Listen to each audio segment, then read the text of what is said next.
Hey there, I'm Dayna Johnson, dental practice management expert, certified Dentrix trainer, and founder of Navoni, revolutionizing the dental industry through innovation and strategic leadership.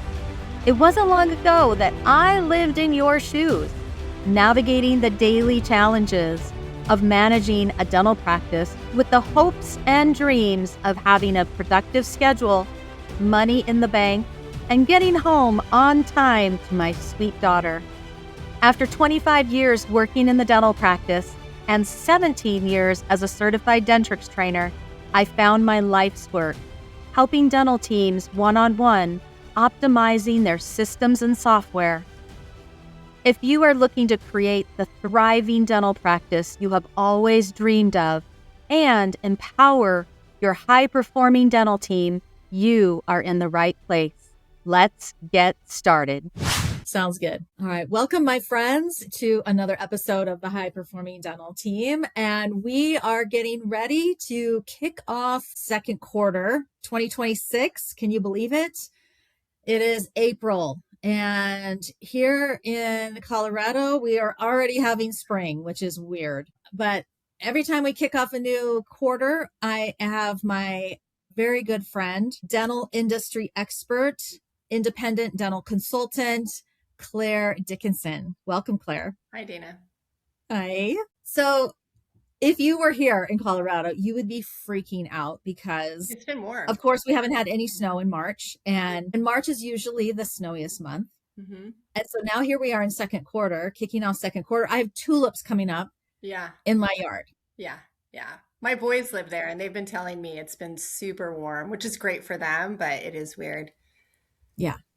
Yeah. So I was so worried because, when my tulips started coming up and because they're not supposed to come up for like another 30 days. Right. And I'm like, oh my gosh, they're going to get snowed on.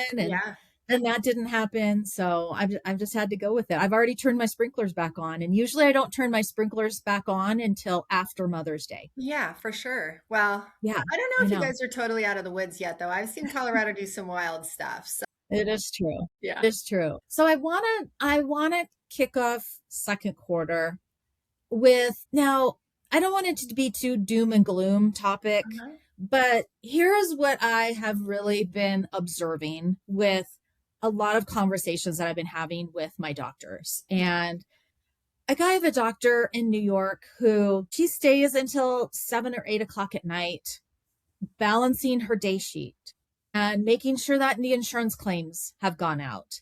I have another doctor that is staying late, writing up clinical notes. I have doctors that log in from home into their software to write up their clinical notes and double check that their clinical notes are done. Mm-hmm.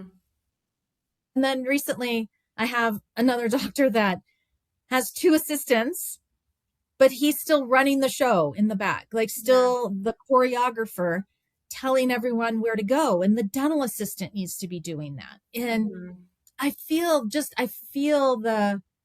and then another thing, I had a call with another practice. They're pulling personal funds out of their personal accounts to cover payroll. And oh my gosh, my heart just goes out to these practices that are running so inefficiently, so dysfunctionally. And I'm just afraid of like burnout, the burnout for the doctors. And I want to talk about that today. And I want to have a conversation about like, what can we do? What are you seeing? I was fortunate to come from a large multi-location where, the vast majority of our focus and effort was putting policies and procedures and SOPs into place. So these checks and balances, so we could work hard, play hard. It was a big focus that we had. And there was a lot of work in the beginning to set all this stuff up and a lot of revisits on stuff. But once we did, and those checks and balances were in place and we made sure that the team members that we had were in the right seat on the bus, it cuts down on the administrative load that needs to happen for the doctors and the team. And it creates a level of trust among the whole team that each person that's responsible for that area of the business is doing it correctly, efficiently, that, Yeah. there's not a hole in the boat, so to speak, in the organization. Now, I hear the same things externally that you hear, Dayna, about many practices. Most of them, though, are independent, small owned, Yeah. practices, which in my mind is my favorite kind of office. But That's all I work with. yeah, I don't work with groups, and these are all solo practice, private practice. yeah. So we have a love for them, right? There's a certain special thing about them. And so it hurts my heart too to see them struggle. And, there's so many things that go into why things can be in that situation, whatever that problem is. And burnout is a real thing, right? And it's, it, I see it in the doctors, I see it in the teams, I see it like you can walk into offices and there's just this general sense of like, right. Mm-hmm. And it affects how they show up for their patients and each other. And I don't want to see that for them, right? You and I both know that I if know. we put systems in place and we follow the playbook, Yeah. things can work out really, really well. But it takes work to do that. You have to be Yeah. willing to do that, and you have to be willing to have difficult conversations in order to make that happen. So then you can get to the other side and actually Mm-hmm. enjoy what you do. But when you get to the point to where you get that Sunday ick about Monday morning, it's not Yeah. sustainable. It's just not. Like, you can do it for a while, but I have seen more often than not that the burnout and the behavioral byproducts of that burnout are significant. Mm-hmm. Marriages dissolve, great Yeah. relationships with team members dissolve. Like, it can get really bad. And so it does Mm-hmm. need to be something that needs to be addressed, and you can't shy away from it. You can't stick your head in the ground and say, okay, this will resolve itself, because it doesn't. Right. Yeah. And I've also seen where a lot of times doctors don't want to like be vulnerable about how they're feeling. And I have a doctor that I've been working with, a husband wife team, and the doctor is just so overwhelmed because he's onboarding a new assistant and he has a new hygienist and he is trying to implement new technology, and he feels like he has to do everything. And Mm-hmm. so he's like losing it, like Mm-hmm. seriously. And so I recommended, I said, have you had a chance to talk with your team about how you're Yeah. feeling? Yeah. And because if you're not vulnerable with your team and share with them how you're feeling, how are they going to help you? Mm-hmm. Yeah, Yeah. you have to. I mean, you don't have to. I get not being super vulnerable with your team, because there's a certain Yeah. idea that you're Yeah. I supposed to mean, be I'm the not, leader for I'm them. not talking And about like the vulnerability you yeah, have with your spouse or something, but I think it is important that your team understands, what struggles you're for going sure. through. Yeah, for sure. And I think it just simply starts with I need your help. And Yeah. then talk about, Yeah. it's instead of going to your team and saying, either showing up in a really bad mood because you're feeling overwhelmed by the load of everything that you're dealing with, or saying, I'm doing all this stuff and expecting them to know to step Hmm. in. Yeah. Just say, hey, I need your help, Claire. I have some other things that take a little bit more priority to this particular task at hand. I would really love Hmm. it, because I know how awesome you are at whatever. If you could take this over, and then just let me know if you need help, right? Like, you got to be able to, that's a way of showing your vulnerability, that you can't do it all without showing, Hmm. like, I'm going to have a Yeah. nervous breakdown in 2 seconds if I don't get some help, right? Exactly. So, Exactly. I mean, and I also think that, we've talked about AI before, yeah. you and I, on this podcast, and I feel like this is the one place where AI might really be able to help Yeah. with Mhm. writing up SOPs. I feel like we spend an enormous amount of time on writing everything out and thinking about it, when this would be a really great opportunity to, I get on with my chat GPT and I just talk to it. I Mhm. just like spew out lots of, information. This is what the tasks I want to happen. This is the outcome I'm looking for. This is what the skills are needed for this job role. And, help me write standard operating procedures for this role. and it can just write them out for you in 35 seconds. It does a And great job. It's, it honestly, does. Dana, like, first of all, I would tell every office out there that a dental coach or consultant, however you want to define it, is not a Mhm. waste of money, because they can see from a very neutral position exactly what's going on, and they can help Mhm. guide you and set things up and help you with the playbook. And if you follow the playbook, it usually works if they're good, right? But at the Yeah. same time, when we're talking about AI, it's pretty amazing at how capable it is and what it Mhm. can do for you. Not that it will ever get rid of us, right?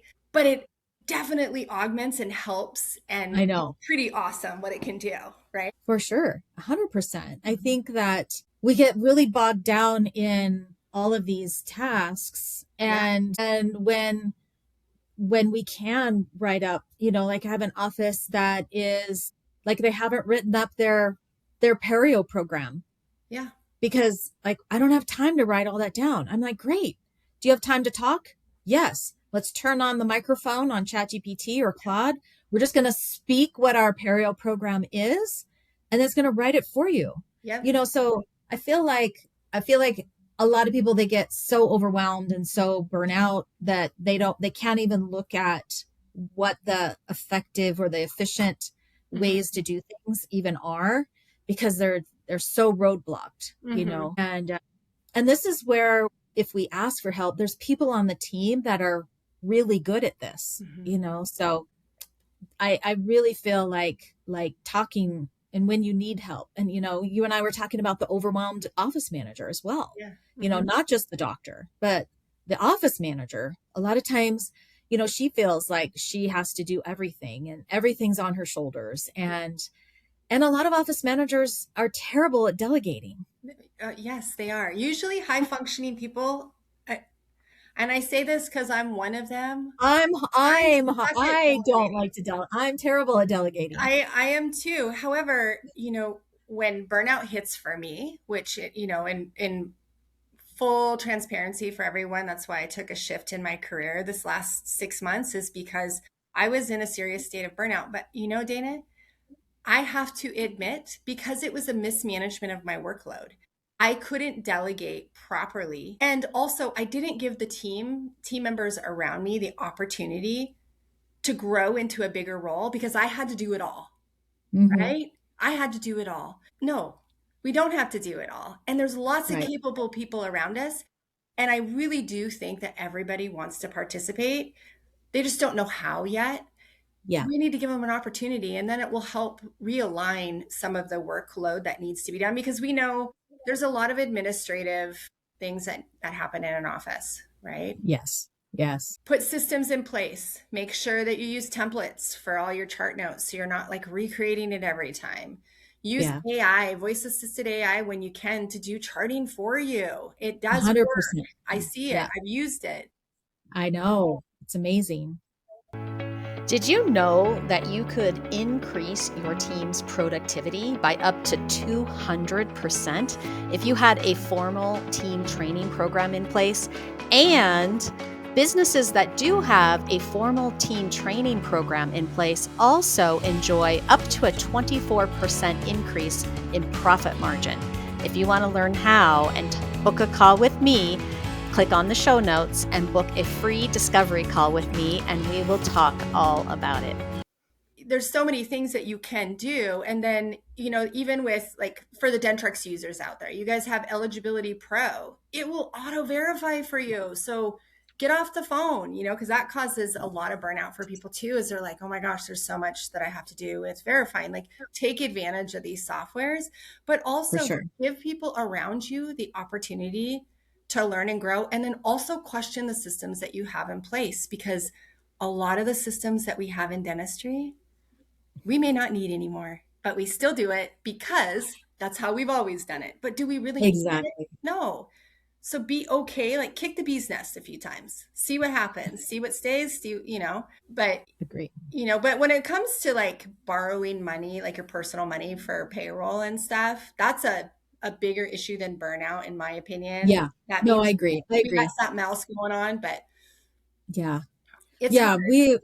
Yeah, definitely. I mean, that specific office, they have the doctors are doing hygiene and they're not producing. Yeah. I mean, Yeah. number one, and they have 2 chairs that they don't even use. So, I mean, that office is, you're right, it has a lot of good opportunities to turn that around.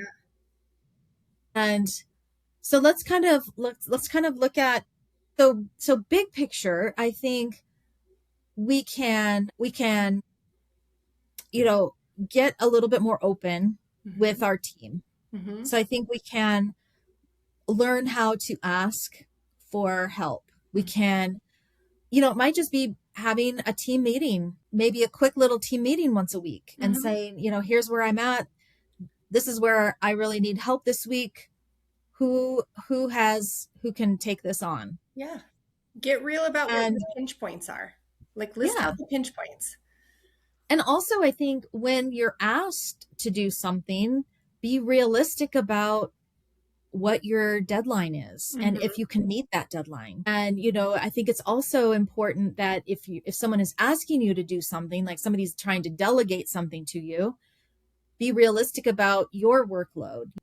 You could say something like, yeah, I definitely can do that for you. The rest of my day today is full. Can I get it to you by the morning? Yeah. Yeah. Ask the by when. By when. Exactly. So I do feel like high level, how do we come together and help each other as a team? And what can we delegate to each other so that we're not feeling like everything is ours, know? And if you are writing up a perio protocol, the doctor doesn't necessarily have to do that. The hygienist can maybe just bill it out to an AI agent and have the AI agent write up a first draft, and then let the doctor review it, maybe make a couple scribble notes on it. If they're writing up an SOP for how to answer the phones, spill out to the AI, this is how we want the phones to be answered, write up some scripts, write up questions and answers, most common questions and answers that our receptionists are going to get. And then they can write up a little script sheet for you. Yeah. Yeah. Those are all good ideas. And first and foremost, though, Dayna, is you have to trust the people that are around you. Yeah. And if you don't trust the people around you, then the problem cannot be fixed. So something to think about, right? And so for sure, that's where the difficult conversation comes in. And sometimes we need to have Yeah, I agree with you. I think on a high level is if you have a team, a really cohesive, trusting, loyal team, the culture is good. Yeah. Then you can move forward with some of these things. If you have someone on the team that is toxic, or someone on the team that is not a team player, or they're not willing to help, then the harder decision is, do we let them go? Exactly. Yeah. And what I was telling you, like us, this high functioning people, we don't delegate, right? Which is terrible. But that's where I'll just take care of it myself, right? But what ends up happening is it teaches the rest of the team, if we can't trust that one person, it teaches the rest of the team that the standards are a little bit lower, or the accountability is lower, right? And we can't have that. It's we've talked about this before many times, what you permit, you promote, right? So, yes. I love that quote. I love that quote from you. It's one of my favorites. Yeah. And it's so true, and I have to remind myself all the time. It's when things don't work out the way that I expected them to, and I get overwhelmed or burnt out. I'm like, how did I show up? Okay. What I permit, I promote. Right. And so exactly. Yeah. You gotta trust the players on the team, and you gotta be okay with shifting seats if things don't work out, so it can meet the needs of the practice and meet the needs of their skill set, Yeah. Yeah. And we do know, from both of our experiences, we know that teams that have lower stress, that are high performing, streamlined systems, they do have systems in place. And the offices that have burnout or overwhelm or that are stressed out, they do not have systems in place. Yes. So, we might have to take a little bit more time to develop those systems, go back to the basics and have systems and processes in place for, all of the things that we need to do to run a dental practice. And we might have to do a little bit more in the beginning. I know that's a big ask when the team is already stressed out and overwhelmed. Sure. But it's something that, maybe you do hire a coach or a consultant short term to help you with all of that. Yeah. Yeah. And remember, what is today is not tomorrow. And so when you get in that state of overwhelm and you're like, how am I going to get out of this? Where do I start? Envision yourself a year from now, what this could look like. And just keep your eye on what you think that this could look like. And then Amy Morgan said something that was really profound for me. And I'm sure, I don't know where it came from. I don't know if it came from Amy, but I heard it from Amy first. And she said, how do you eat an elephant one bite at a time? And so it's so true. Yes, I've repeated that. Yeah. I have repeated that a lot as well. That is true. A good. So you're stuck.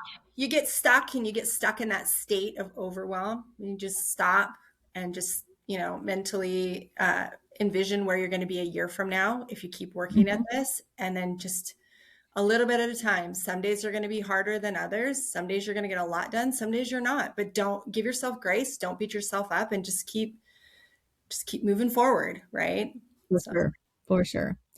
And I think also is we also get stuck with we get kind of stuck in our old ways. Like you said earlier, this is how we've always done it. So we're going to keep doing it this way. But if we learn a better way and we actually implement a better way, sure. I was having a conversation with another office about, how to do insurance estimates in the software. And someone on the team is like, well, it's just so easy just to get a calculator out of the drawer and just handwrite it on the estimate. And I'm like, that's how you've always done it. Yeah. That's how you've done it for 30 years. Yeah, that would have been me, Dayna. I'm like, I'm going to use a calculator. I know, but it's like, if we have, like you said, voice clinical notes, we've been handwriting clinical notes in a paper chart, or we have been typing clinical notes into a computer, or we've been using a template. Yeah. So our clinical notes have been evolving over the years. Yeah. Now we can just use our voice and talk to the computer, and it pops out a SOP note for us. Yeah. So, I think I do want offices to look at how technology can make them more efficient and streamlined without it being too much, without it. Sure. There has to be ROI on all technology that you implement into your practice. Yeah. And you can get change fatigue. I don't know if I made that up or if it's a real thing, but it's a thing in my mind is that, too much change at once can cause people to not make any change at all. So, you got to take that into consideration too. You don't have to do everything overnight. You got a lifetime of a career of dentistry to do. And so, a little bit at a time. Yeah. Yeah. A little bit at a time. You don't have to do it alone. Yeah. You don't have to do it all yourself. Yeah. Get your team members on board with you and help you with all of these SOPs or systems and processes or implementing or training or onboarding, whatever it might be. You don't have to do it all yourself. No. And bring on a coach or a consultant. The investment is worth it. I think so. Yeah. I think so a lot. 100%. And it doesn't have to be a long-term relationship. I have clients where I love de novo. It's like my favorite just because there's so much to do, right? And we're starting, everything's new and everybody's super excited about the possibilities of new things. And then we make all these things, we put it in place, then we go. But, those relationships, they end up dissolving themselves after a couple of years because they followed it. They followed the playbook. They got it. Yeah. They're good, right? And that's the best feeling for me because I know I made impact. They're in a really good spot and they're doing awesome. They don't need me anymore. I agree. Right? I agree. Awesome. So it doesn't have to be long-term, but if you want it long-term, you can too. Yeah. I mean, I have some offices that come on board with our membership for, 3 or 4 months to onboard a new team member. And then they might drop out for a little bit, but then they might come back, but then I have some members that have been with me for 3 or 4 years, really every office is so unique and individual. Yeah. I guess whatever your need. The takeaway is not to plug us, but it's more, you're not alone. That's the point. You're not alone. And, there are people out there that have a little bit of a different view because they're not in the offices day to day, right? They're in 100%. Many offices all the time. And, a lot of people, they have a lot of good ideas and pathways to make it easier for you. So, yeah. Yeah. I mean, an outsider can look at things objectively and not have all the emotion tied to it. Yeah, exactly. Yeah. That's the best Yeah. part. We just wash our hands. Yeah, it's just different. I know, for sure. Okay, my friend. Oh, this was a really great conversation. I just really wanted to address I was just feeling like I've been hearing a lot of it lately, and I don't know if it's just something that's come up recently, if it's like, I don't know. I don't know. I think that I just wanted to talk it out. our idea of, the business of dentistry, it has become more challenging. There's a lot more pressures to succeed than I think there ever has been. Yeah, dentistry is not hard, right? And we all have this sense and feeling of wanting to take care of people. I believe that in my heart, that's why we all get into dentistry, right? Even medical, let's say, but we don't have to make it any harder than it needs to be, right? And we can make our practices be any way that we want to be. It doesn't have to, we don't have to fit a model. We don't have to be, we get all this noise about how we should be, especially with like DSOs and all this stuff. Like everybody wants to help everybody fix everything. Well, maybe something's not wrong. Maybe it's okay, right? Yeah. So it's okay. You're not alone. And it still can be a really great field to be in. So 100%. 100%. I love that. I agree. I mean, if you're comfortable and you're happy, why it's change? Great. Why change? It's a great field to be in. Yeah, exactly. Yeah. So over the next couple months during second quarter, I'll probably be talking a lot more about, how do we come together, create SOPs? How can we create more efficient systems? I'll probably talk a little bit more about the voice and because voice AI, voice clinical AI, and voice perio AI are really coming on. And so these are things that really can help you to eliminate some of that late night after hours tasks that you're completing. So I'm going to be talking a lot more about that over the next couple of months. Yeah, all this is supposed to help alleviate the administrative load. So let's make it happen. Let's make it happen for sure. All right, my friend. Well, if anyone wants to reach out to you and maybe talk with you one-on-one, I'll have your contact notes or your contact information in the show notes. So people can reach out to you directly. Awesome. Thank you. All right. Thank you, my friend. And thank you all for spending a little bit of your valuable time with us today. And I look forward to watching your journey of becoming a high-performing dental team.